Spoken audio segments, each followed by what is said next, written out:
nung nag-solo vlog na si Darwin, nag-solo channel na siya, ipapakita namin mga boss na na yung paggawa namin ng intro niya, kung paano ko inedit sa aking editor mga boss. Ayan.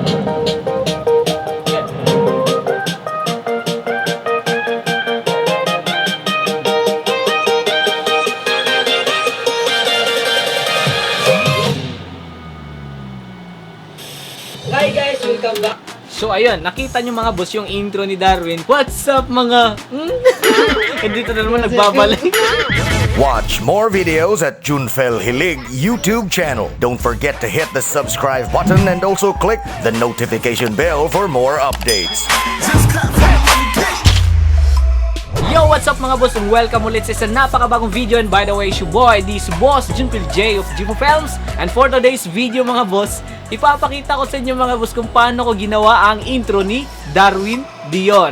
Ayan, mga boss, nung nag-solo vlog na si Darwin, nag-solo channel na siya. Kasi dati nung sa Kaiwin, so ayun, wala na sila ng Kaiwin. Kaya gumawa siya ng sarili niyang channel. So ngayon mga boss, ipapakita ko sa inyo kasi di ba nagbago siya ng ng intro nung pag New Year? Nung kasama tayo naggumawa ng intro, di ba? So ayan, ipapakita namin mga boss na na yung paggawa namin ng intro niya, kung paano ko inedit sa aking editor mga boss. So ayan mga boss, bago po natin sisimulan, sa mga boss ko dyan na hindi pa nakasubscribe sa aking YouTube channel, don't forget to visit my YouTube channel, Junfel Gilig. Pakiclick ang subscribe button at ang notification bell para lagi po kayong updated sa mga bago kong video. At syempre, subscribe nyo ang cameraman ko, subscribe nyo ang kanyang YouTube channel, Lloyd Taghoy. So ayan mga boss, sisimulan na natin mga boss. So tingnan po natin yung yung vlog ni Darwin na ginamit na niya to yung actually ginamit na niya to yung intro niya. Pangalawang beses pa niyang ginamit yung intro niya sa kanyang vlog. So ayan, tingnan natin itong vlog niya, yung Jujuwain Tropahin, kasama ko siya. And yes, ito na. Jujuwain o totropahin? Pwede ba tumawa? Nakatingin. Ay, nakatingin. Sila ba yung pumili nito? Grabe talaga to si Mama pumili. Lahat magaganda, ang hirap. Okay, ito na yung final. Parang ang happy mo Parang payakin mo naman ako. Hindi. Iba to. Kasali to sa Jujuwain Totropahin na. Uy! Uy, bakit ka nag-react? Uy! Nag-blush yung daddy. Si daddy, nang-blush siya.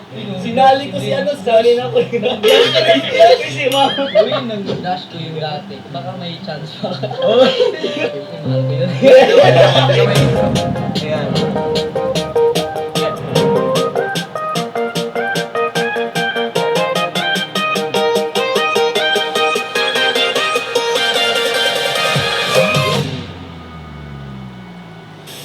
Hi guys, welcome back.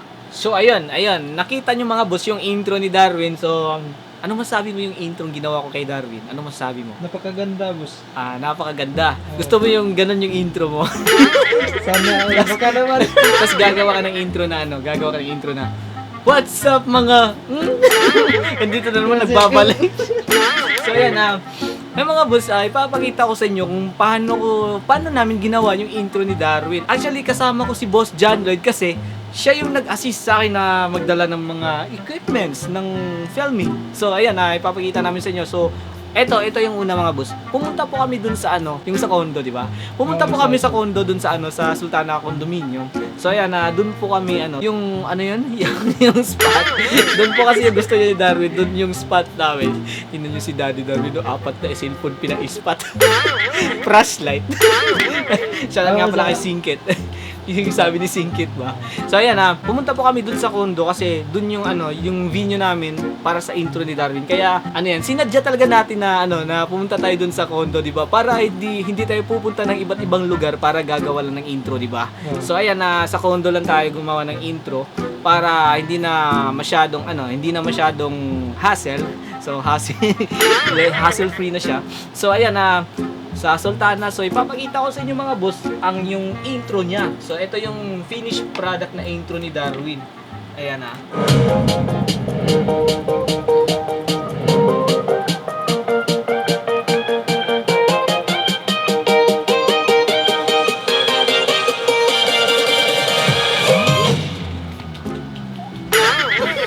So ayan, tapos na yung intro. So eto mga boss, ipapakita ko sa inyo mga boss, itong editor ko, kung paano ko ginawa yung intro. Napakasimple lang yung mga boss. Actually, bawing-bawi talaga siya sa camera. Ito, yung intro niya. Ayan, ipapakita natin to pinagdugtong-dugtong ko tong mga video niya. So, ito. Close-up na video. Ayan. Ayan. So, tanggalin muna natin tong tanggalin muna natin tong yan, yung black bars. Tanggalin muna natin yung filter. Tanggalin muna yung effects pala, yung dugtong na effects. Tapos yung music, tanggalin natin. Ayan. Sana tanggalin natin siya. Ayan, play natin siya mga boss. Ito yung makikita nyo dito. Ayan.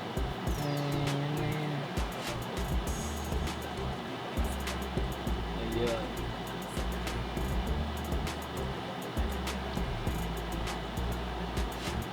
Oh, see? See? Ayan. So, makikita nyo mga boss, wala pa siyang music, wala pa siyang sound effects. So, ang ilalagay natin, yung sound effects muna. Ayan, ulitin natin yung pag-play. Okay. Hindi tayo.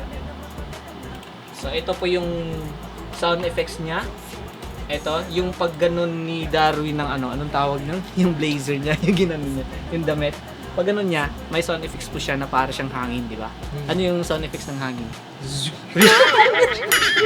So, ito mga boss, play natin yung yung sound effects. Ito yun, Ayun, ito pa isa. O, di ba? Yan yung sound effects. Sa tina-timing ko siya. Yung unang sound effects, tina-timing ko siya sa pag ganun niya ng damit. Yung pag ganun niya. So, ito, tina-timing siya dito. Then, yung pangalawang effects ay tina-timing ko sa meron siyang translation or yung pagkalabas ng isa pang video na dinugtong ko. Ito. Ayan. Ayan. Kaya dinugtong ko itong naka-stallin siya. Ayan.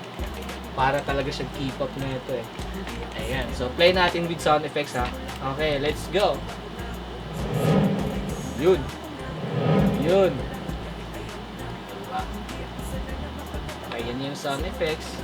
Tapos, yung ending. Ayan, yung ending. Okay. So, makikita nyo mga boss na mayroong sound effects. So, yung maririnig natin, ano yung maririnig natin? Sound effects. Zug. Zug. Zug. So, marinig natin yung sound effects na zug. So, next natin ilagay mga boss ay ang nilagyan ko na ng background music. Ayan. Ito yung background music mga boss. Ito yung background music mga boss. Kapag gagawa po kayo ng background music, dapat kukuha po kayo ng mga royalty free, no copyright music kasi para hindi po kayo magka-problema dun sa sa copyright. Kung mag-copyright yung intro nyo, mag-copyright yung buong vlog nyo, hindi mamomonetize yung video nyo. Kaya ingat kayo sa pagkuha ng mga music. Kaya yung gagamitin yung music mga boss, yung mga no copyright music or yung mga royalty free music. So ayan, pakinggan natin at tingnan natin yung intro na meron ng background music. Okay, let's go.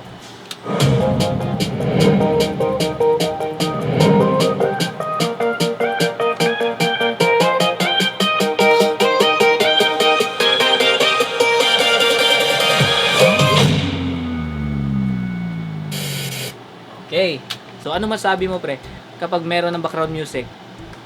Napakaganda. Oh, maganda na. Babagay talaga sa sa intro, di ba? Yeah. So ayan ipapakita ko sa inyo mga boss. Ginamitan ko siya ng ng filter. Ayan, tingnan mo. Close up mo nga dito, Boss Loisky. Ayan sandali lang, medyo lagi po siya. Ayan.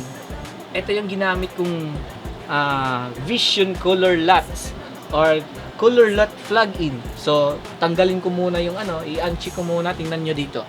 Ayan Ito po talaga yung totoong kulay niya. Kapag i-check ko yan dito, ayan. So i-check ko tingnan nyo dito. Tingnan nyo. Ayan tingnan nyo. Ayan. Mag-iba yung kulay. Color grading po yan mga boss para po medyo mas cinematic tingnan yung intro ni Darwin Dion.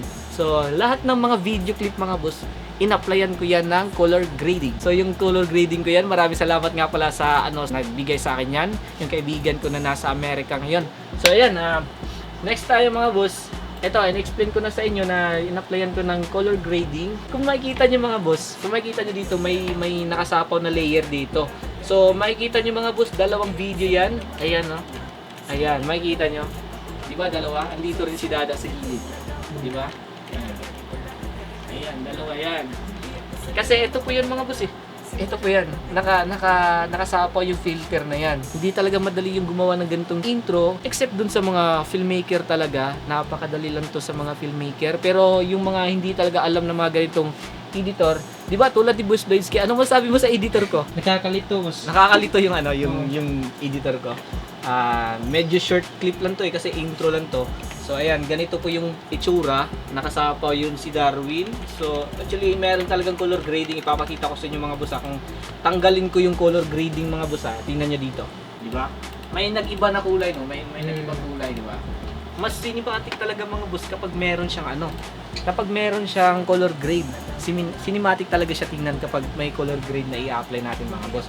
So ayan, next natin ipapakita mga boss ay ang sinapaw ko na layer. Kung makikita nyo yung mga klaseng layer na to mga boss, ito, pakikita ko sa inyo. Diba, ayan. Yan yung mga layer na in-apply ko mga boss. Ayan, ito. Napansin nyo, may mga iba't ibang kulay. Random na kulay yan. Ayan. Diba? Ang ginawa ko ay dinugtong ko siya sa buong video. Tapos pinagputol-putol ko lang, pinili ko lang yung magandang pagkailaw ng lens flare. Ganun yan. Binabaan ko lang ng capacity niya.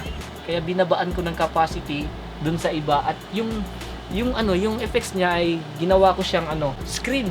Pinili ko yung screen para po mag-merge talaga yung kulay at yung video. Ayan. 'Di ba?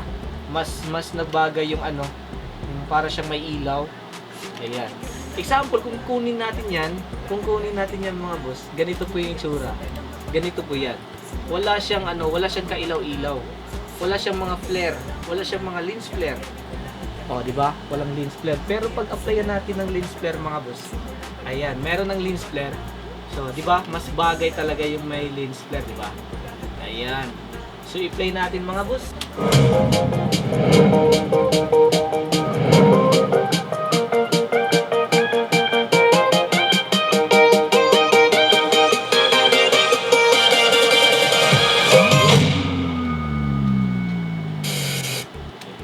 Ganun talaga mga boss, medyo lag yung video sa editor kasi preview lang to, sample preview lang to.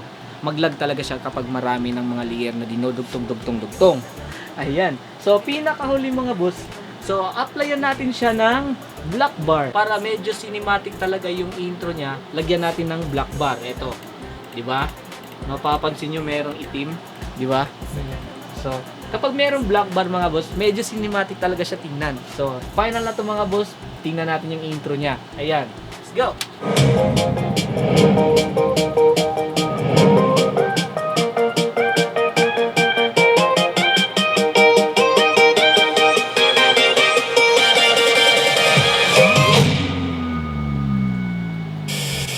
Okay. Na-missing yung yung text, yung may nakasulat sa pinakahuli, yung pangalan ni Darwin. Nawala yung yung Darwin Dion.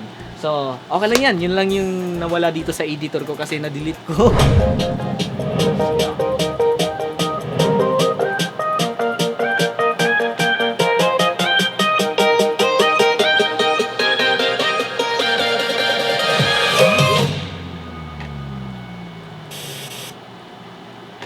Yun. Dami sa